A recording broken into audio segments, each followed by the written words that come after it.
Сәлем достар, менің каналыма қош келдіңіздер. Бүгін сіздерге оңай дайындалатын өте дәмді торттың жасалу жолын көрсететін боламын.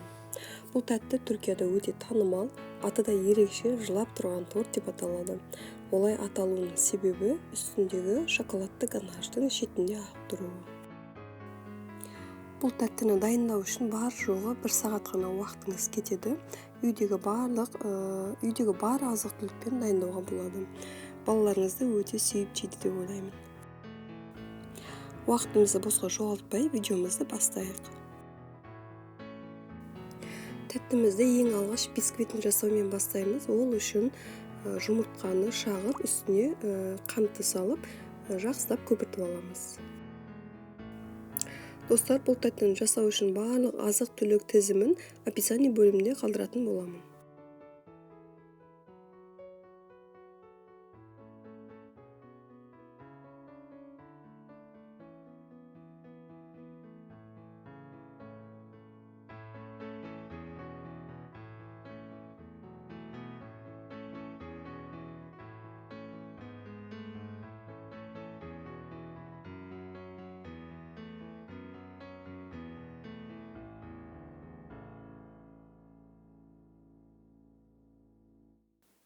Қант пен жұмыртқаны жақсылап көпірткеннен кейін 1 стакан сұйық майымызды құямыз және 1 стакан сүтімізді құйып жақсылап араластырамыз.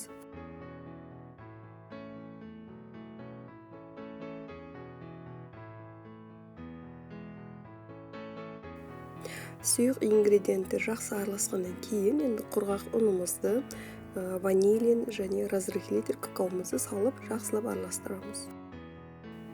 Достар, сіздер ұнды, какаоны және барлық құрғақ ингредиентті елеуіштерін өткізіп салыңыздар. Менің елеуішім кішкене ақау болып, мен еліме ғана салдым.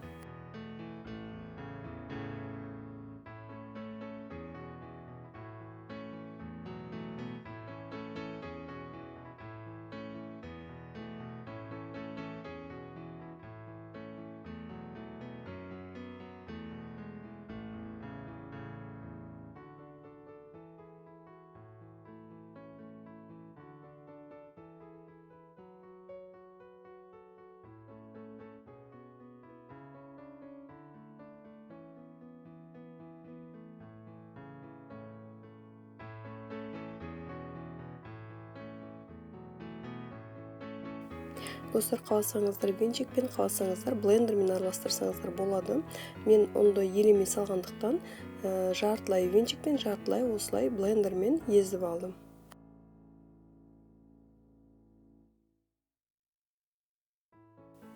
Міне біздің бисквитіміз жартылай дайын болды.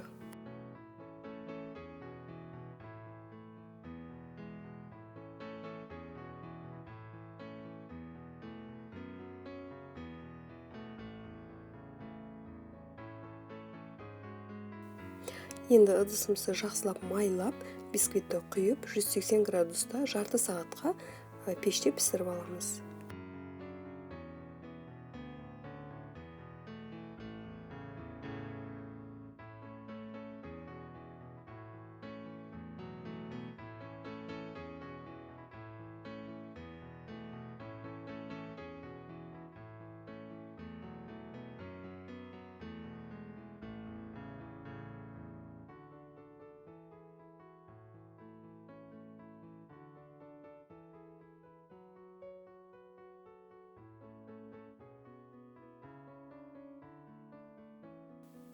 Бисквит пеште пісіп жатқан кезде біз шоколадный ганажды жасауды бастаймыз. Ол үшін құрғақ ыдысымызға бірінші какаомызды саламыз.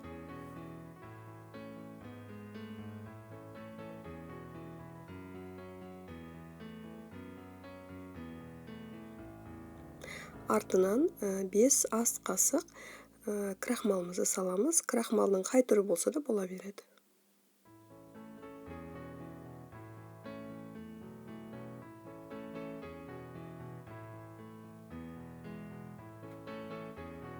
Және 5 ас қасық қантымызды салып, жақсылап араластырып аламыз.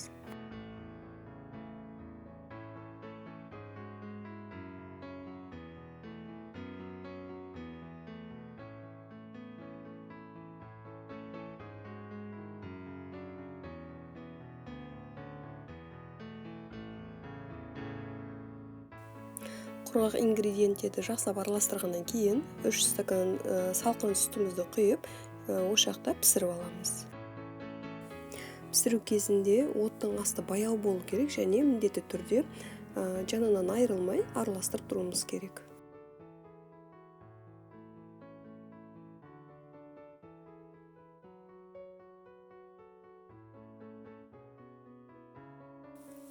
Биздин ганнаж дайын болду. Енді үстүнө 50 граммдай сары май және 60-70 граммдай сүттүү шоколад кособуз. Ганнаж ыстык кезинде сары май менен шоколадты жакшылап аралаштырып алабыз.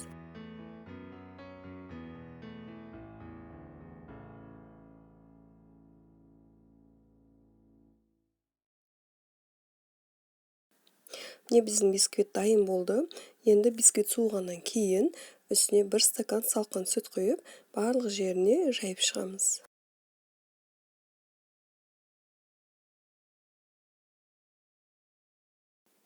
Сүт куюубуздун себеби бисквит жакшылап жумшарып, кремди өзүнө жакшылап сиңдирүү үчүн.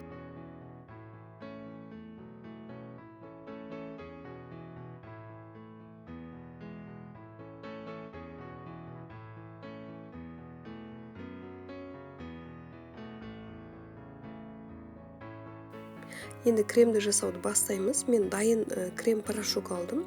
2 пакет порошоктун үстүнө 1 стакан салкын сүттү куюп, блендермен жакшылап аралаштырып алабыз.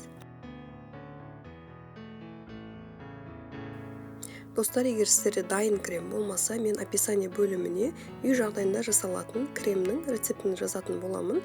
Өтө оңой дайындалат.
Сүтүбүз бисквитке жакшылап сиңди. Енді үстүнө дайындаган кремибизди жаап чыгабыз.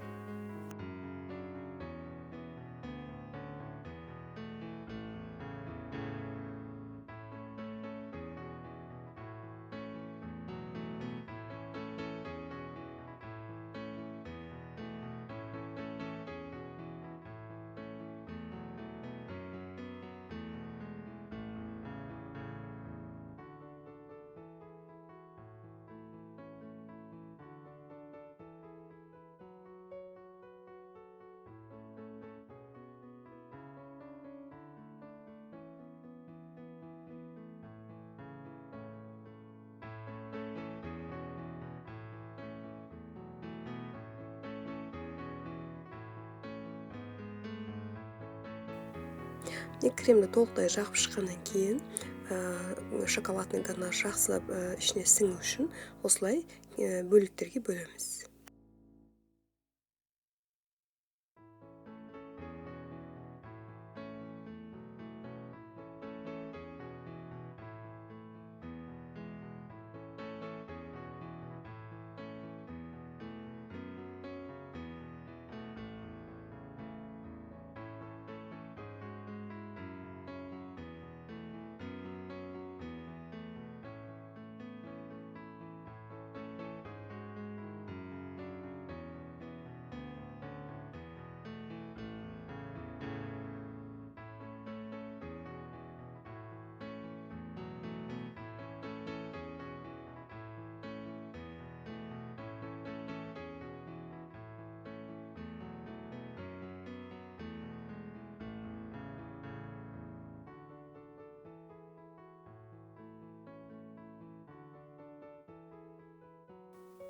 Шоколадный ганажы толықтай суығаннан кейін үстіне осылай блендермен кішкене езіп аламыз, ішінде түйіршіктер болмау үшін.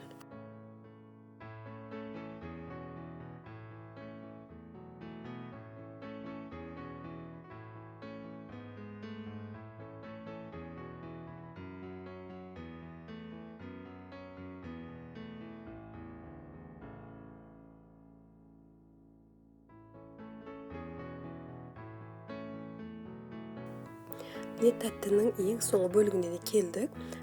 Дайын болған шоколадный ганажымызды осындай кремнің үстіне құйып шығамыз. Айта кетейін, шоколадный ганаж міндетті түрде салқын болу керек. Дайын болған тәттімізді ең аз 3 сағат мұздатқышта сақтауымыз қажет болады.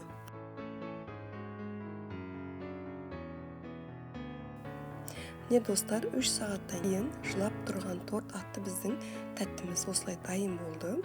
Дәмі өте керемет болды. Жасалуы да оңай, дәмі де керемет. Жаз айында ең керемет тәттілердің бірі, жасап көрсеңіздер болады. Бисквиті өте жұмсақ, крем, шоколадты ганажбен бірге тәттіміз өте нәзік, дәмді болды. Достарым, менің видеоның соңына дейін қарағандарыңыз үшін барлықтарыңызға үлкен рахметімді айтамын. Рецептін сізге ұнаған болса, жасап көріңіздер. Келесі видеоларда көріскенше сау болыңыздар.